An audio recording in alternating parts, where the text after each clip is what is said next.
Mr. Mayor, ladies and gentlemen, I, Roger Hampson, being the acting returning officer for the Ilford North constituency of the London Borough of Frederick, give notice that the number of votes recorded for each candidate at the election is as follows. Richard Clare, Liberal Democrats, 1,130. Philip Hyde, UK Independence Party, 4,355. Doris Deborah Wilson, Independent, 87. David Ian Reynolds, the Green Party, 1,023. Lee Scott, the Conservative Party candidate, 20,874. Wes Streeting, Labour Party, 21,000.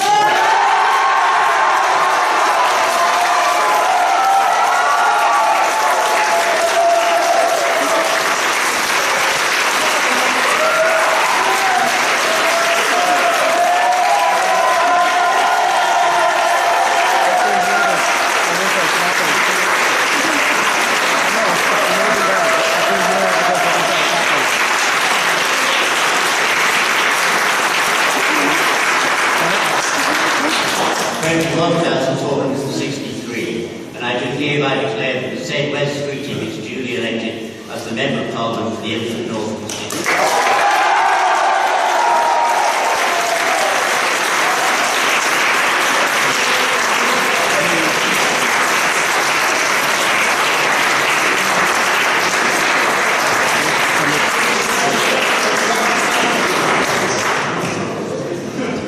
I must admit that I'd only prepared a concession speech given the night that Labour's having, so this is something of an unexpected pleasure. I just want to start firstly by saying to Lee Scott, he has not only been a Member of Parliament for this constituency for the last 10 years, he's been a public servant in Redbridge for many years beyond that, as a councillor, as a member of the community, as someone who's lived here for the vast majority of his life. And it's been an unusual quirk of the campaign where two candidates on a personal level, if not political or policy level, get on to the extent that we do.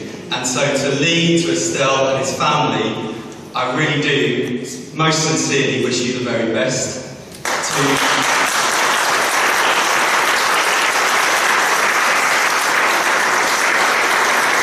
the Redbridge Conservative Party who are looking at this result, I can tell you, having looked at lots of Labour results across the country, I really do know how you feel.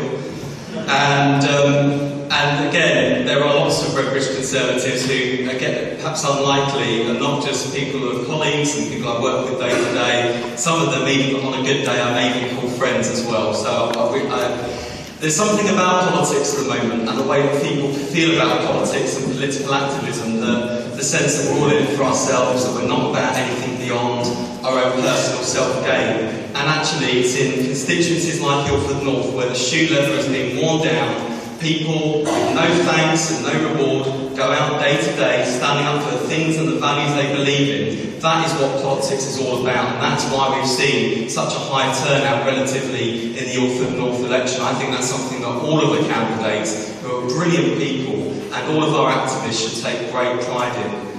I don't know what Parliament I'm going to walk into yet. It's still a relatively early night, and having spent, I'm sorry for those of you who've been here all evening, having sat in front of the television in the comfort of my own home, eating warm food and even having a shower, I can tell you the picture is completely unpredictable. I don't know what Parliament I will be entering. All I can say is that when I said I would stand up for Ilford North, I absolutely meant it.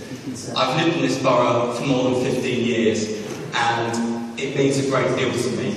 And there's one thing I've got from this campaign trail, having spoken to literally thousands of people, is that this country desperately needs a change. There are people who have really struggled in the last 5 years, people who haven't had a government that's on their side, that will stand up for them. And I can tell you, having grown up on a council estate in East London in the 1980s, I know what life at Sharp End feels like. I know what it's like when there's no one to stand there and to fight for you. That is a Member of Parliament I will be for Ilford North. I will fight for people with their ambitions and their education. I will fight for social justice and for equality and democracy and human rights at home and abroad. I'm frankly shocked to have been elected as a Member of Parliament for Ilford North, but I can tell you that the hard work that me and my fantastic campaign team have put in recent weeks and months and years is only the start. I will work twice as hard as the Member of Parliament, and that's why I just want to close. I could honestly not have had a better campaign team than the one I've had out for me, day in, day out, week in, week out. You really are the best. My friends, my family, my mum, my Tory dad was out looking out for me today, my partner Joe, who I love dearly, his mum, his family, the wider family in the Ilford North and Ilford South Labour Party, the East London Labour Party. Thank you so much. Without all of that hard work, we wouldn't have achieved this result. And by goodness, I think in the next 5 years, we are going to have to work even harder to fight for the values of the country that we want to see. That is our task as Labour people, as people who believe in social justice and the politics of the left. And that is what I will fight for as Ilford North's next MP.